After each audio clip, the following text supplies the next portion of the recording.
or notice and request.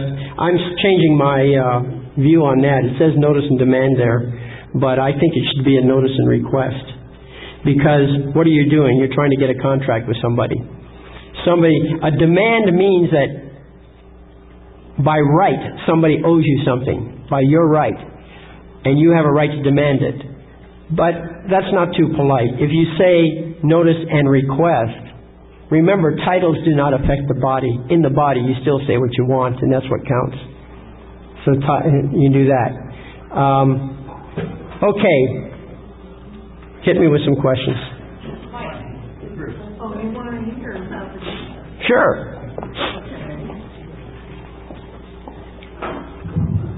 First of all, I am a jailbird. Oh boy.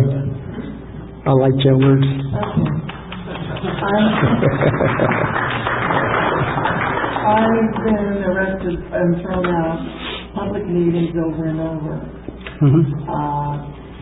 The thing is that when I've always believed that truth plus law plus common sense equals justice for all. I don't care if you come from the moon. I don't care if you come from anywhere in whatever galaxy.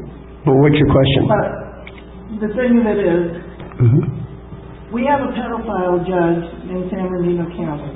Do you have the facts? Yes. Then sue him. No, he is still in office, and he's been laundering quite a bit of property for the powers that be. Well, sue him. A lot of people have written to the Judicial Commission in House of this week. Sure. The Judicial Commission actually sent me a letter stating that, yes, he erased his own evidence. And that because he wasn't brought to a higher court and condemned, even though he had molested other children in Ontario, that he's still a judge. Well, you get those people to file a suit. Look, it isn't what you do, it's what people complain about that counts. You know, if you're just going to talk about it without any muscle behind it, well, nothing's going to happen. You got to get the victim to make file the... Now, 24, has had his jaw... Well, then he's a big boy now. He has been raped in jail. Sure. By the time he was 14, sure. The judge has used him. Sure. Okay, that happens. So what you have to do is you got to get him to file a lawsuit. Now, if he's in jail and he can't handle it for himself, then what you can do with your sovereign capacity is you can go for habeas corpus. You can file a habeas corpus in the name of another.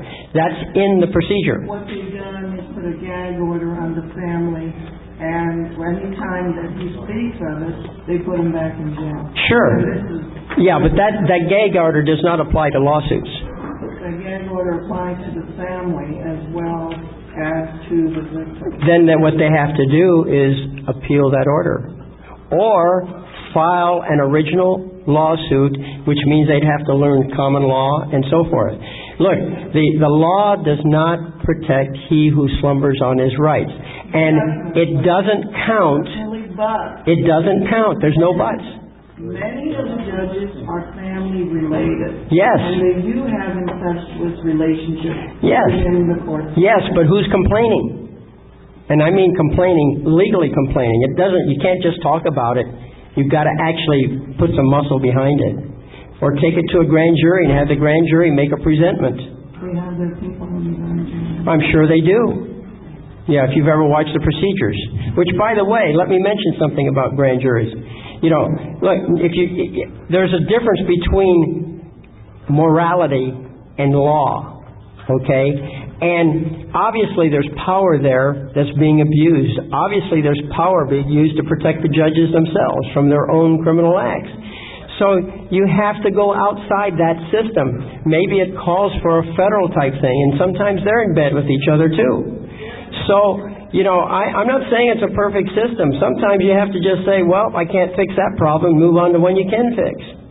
You know, you cannot change the ship of state. What you can do is affect it by degrees. See, a big ship does not suddenly turn. It goes half a degree at a time, slowly, and ends up in a new direction. That's what we're doing here. You know, if a robber has you in the alley, he's got a gun in your ribs, and he says, "Give me your money," you give it to him. And he's wrong. You don't stand there and say it's against the law, his mother won't approve, and so on. You've got to, but what you do is once he lets you go, then you move heaven and earth to try and get even. But if you can't find the power to do that, sometimes you just have bad luck. As Kennedy said, life is unfair. Yes, sir. Would it be possible that one way to operate would be to file a civil RICO, a federal lawsuit? Well, you have to be the injured party if you're going to file a civil. You're talking about the injured party. Yeah, sure. But you can also, if he's in jail because of something, you could now bring it up habeas corpus in his behalf. You see, you cannot sue in the name of another except in habeas corpus. Habeas corpus you can. Well, speaking of habeas corpus, I understand that with the USA Patriot Act, that now is in limbo. Well, that may be true of the civil law system, but the common law has not been suspended by the Patriot Act. Okay? Because you're outside the Constitution. So have you ever challenged any of the U.S. Patriot Act activities? No, it's too new. I haven't been involved. I haven't seen any cases on it. Well, I saw it on the front page of the paper here just last week, I believe it was, in 10 days, that some judge finally said that this law is unconstitutional. Oh, great. Somebody challenged it, wasn't me. Right. So, how about, you mentioned license plates, and if you have a license plate, of course, you don't own your car. Yeah, you have a federal tax stamp, and the very meaning of the license means that the owner is granting permission to you to use his property. So is that the way you operate, or do you? Yeah, I have a car with license plate and so forth. Just as a practical consideration, I'm involved in a lot of things, and I haven't taken the time to properly deal with that issue. So I took the easy way out. I went ahead and got it and so forth. And how about your driver's license? Same deal, but it's without prejudice. Both of them are without prejudice. If I ever get a ticket, I think I can deal with it. All right. If I choose to. I might choose to pay it because it's small potatoes compared to some real big issues I'm involved in with other people's cases. Right. Well, speaking of UCC and operating outside of the driver's license, I have just written on here in manual, just cursive, I'm a traveler/sojourner, not a driver, in UCC 1-207, which of course you're familiar with. 2 days ago, I was stopped by a cop in a parking lot at a shopping center over by USC. Sure. And he wanted to see my driver's license. Sure. I showed this to him, and I said, I've operated this way now for the last 12 years in 4 states. I've never gotten a ticket for this. I want to put my nose. In fact, if he was going to challenge that and give me a ticket, he was, to make repercussions from it. And they checked it out, they called in about it, and they let me go. Well, apparently you're on the records as being somebody to leave alone. Well, yes. Which is good. Right. And of course, I've done a court before. Yeah. So what's your question? So my question is, have you dealt with people who have operated this way here? Have you ever helped them deal with this? Not with these issues. I've stayed away from driver's license issues because I had bigger things to deal with. Right. People in jail. And stuff like that. But, yeah. But, here's what I would do. If you really want to do it right, look, I suggest that as a policy, just as a general way to do things, I don't think you should fight a traffic ticket. I think what you should do, if you get a traffic ticket, go down and pay it, their bail, but pay it and be sure to sign it without prejudice. Now that gets them off your back. Now if this really is an issue with you, then sue them. But now you're the attacker. You signed without prejudice, you gave up nothing, you have all rights to sue them, and they have no justification to go after you because they got the money, the thing that they were after. So now you sue them. But what you could do before you even get a traffic ticket, you could get a driver's license so that, you avoid the hassle on the street. But then, let's say that is important to you and you want to follow through. What I would do is I would shoot for a declaratory judgment. but I would do it on my terms. In other words, I'd create a lawsuit.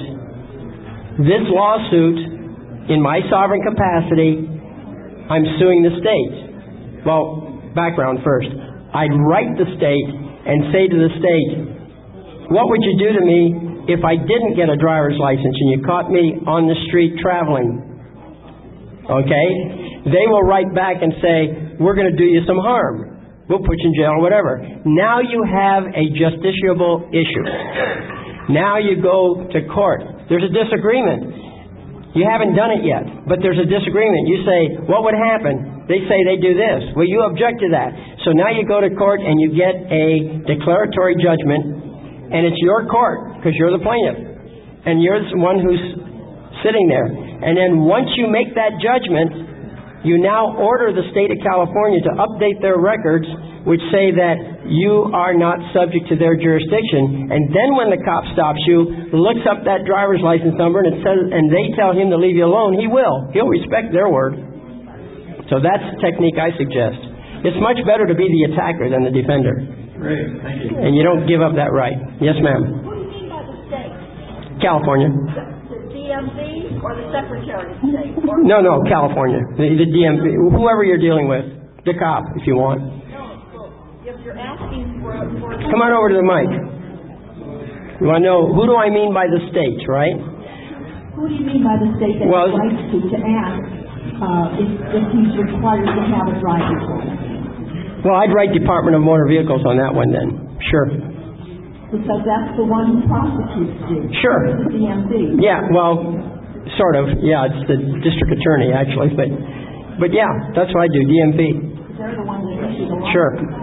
Sure. Right. Okay, yes. Mr. Thorne, can you just give out your website one more time? Sure, the website is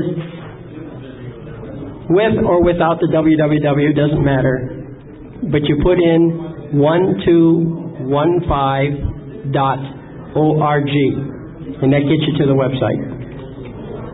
Yes, sir. Yes, my girlfriend would go to her daughter's, and the daughter that's irrelevant, but we got a cell phone so I could talk to her daughters. That was AT&T cell phone, and they have been trying to be gods on me, and I don't like having a god over me. Okay, that happens. Okay, it was supposed to be $46 the first month, which we paid. The second month it was $104. The third month they charged us $171. Do you have a contract? Unfortunately, yes. I had never had a No. in my life. Do you have a contract that specifies? Year contract. No. Does the contract specify those terms that you just told me? I don't know. I didn't. Well, you got to read the contract. That's all in the contract. If it's not in the contract, then. I'm going to call the FCC on them. Now, well, look, the contract. I'll bet you that. Well, I won't bet you, but I'm certain that in that contract it's going to say something to the effect that all verbal agreements are cast out, and that this contract is the sum total of the agreement. Check your contract. You got to read. I asked him 5 times. The guy. Don't ask. Read the contract. You'll make your own decision. It's fiduciary when someone tells you verbally. No, read the contract. They're not authorized to alter the contract. Doesn't matter what they tell you. Read the contract. Don't avoid your job. Read the contract. It's a contract question, a contract problem. You got to read it, and that controls. Also, you were talking about some judges. Other people were talking about some judges. Sure. Are friends with other judges. Well, that happens. Sure. That doesn't happen to me. I have a cousin. He's a high pressure lawyer. Well, okay, that's fine. He ripped me off for my aunt's will. Okay. Sure. Well, then you. And then I'm still nice to him. And still screams at you. Yeah, but. He was that way when Well, he then. was 6 years old and I was 7. Well, then open up your common law court and go after him. That's really what I want to do. Yeah, it'd be kind of fun, because he'll be in there not understanding it, and when you overrule him, he can't figure out how or why. Anyway, in 98, my aunt died and he did the will. Okay, but the bottom line is, I can't change that. yes, you can. You can go sue him in court, and it's your court, unless he does a counterclaim, which he probably won't do. I'd like to do more. Well, Okay, you gotta get the emotion out of it. Okay, what can I, yes, sir? I have a question.